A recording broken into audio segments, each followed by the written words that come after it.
I'm going to just share with you today as I'm cooking for my family. You have to excuse, my kids are listening to a counting song in the other room, so it might be a little bit loud, but this morning I had some leftover sourdough hamburger buns that I made last week for a burger night, and we use those for breakfast sandwiches. So I just toasted them on a skillet with some butter, cooked eggs, which we have like 10 dozen, no, more than that. I think 15 to 20 dozen eggs right now.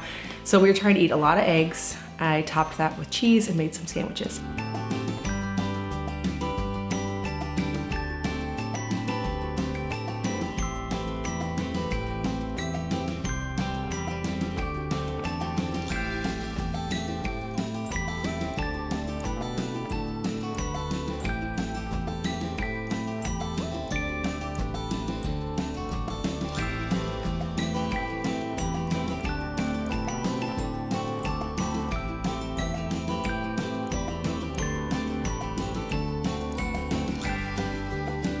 Now, usually after I have breakfast, we will just sip on smoothie throughout the morning. So I'm gonna make some kefir and make one of my very berry smoothies. Now, the key to kefir smoothies, if you find that they're a little bit sour, is frozen bananas and frozen fruit of any kind. It gives it a different texture, more of a icy or a slushy, very creamy. Just when it has that frozen, it's so much better. So I even will take fresh berries and just freeze them, or I'll buy frozen fruit.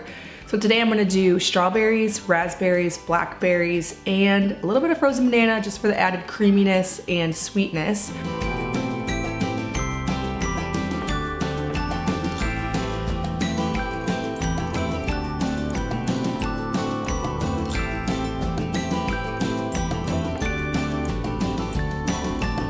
Now for lunch today, I have going some sourdough focaccia dough. Got that going yesterday around in the evening, I think around 6, no, maybe earlier than that, in the afternoon. So it's been fermenting quite a while. And I'm just going to pour out the dough into my cast iron skillet, dimple it, add some olive oil. I think I have a little bit of sage in the garden, and turn that into a pizza for lunch.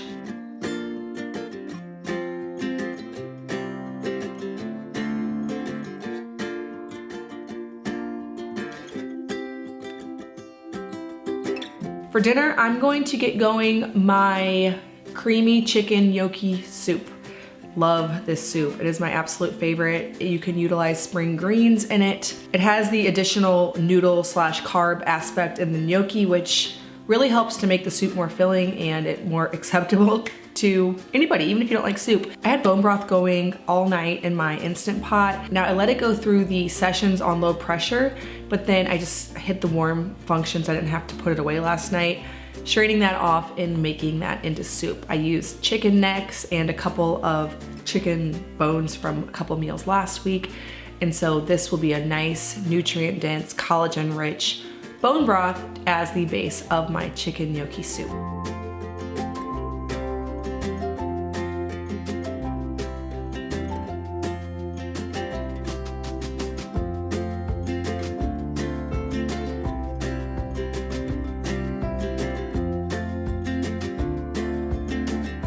Now, normally I cook chicken for this, but I actually had some leftover chicken to throw in it today.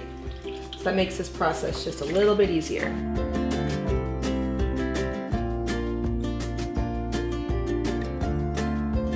Now, you can get all these recipes over on the blog, farmhouseonboone.com. I'll leave it linked down in the description box below, where you can find my creamy chicken gnocchi soup, sourdough hamburger buns, and the focaccia recipe as well. There are also printable versions of that.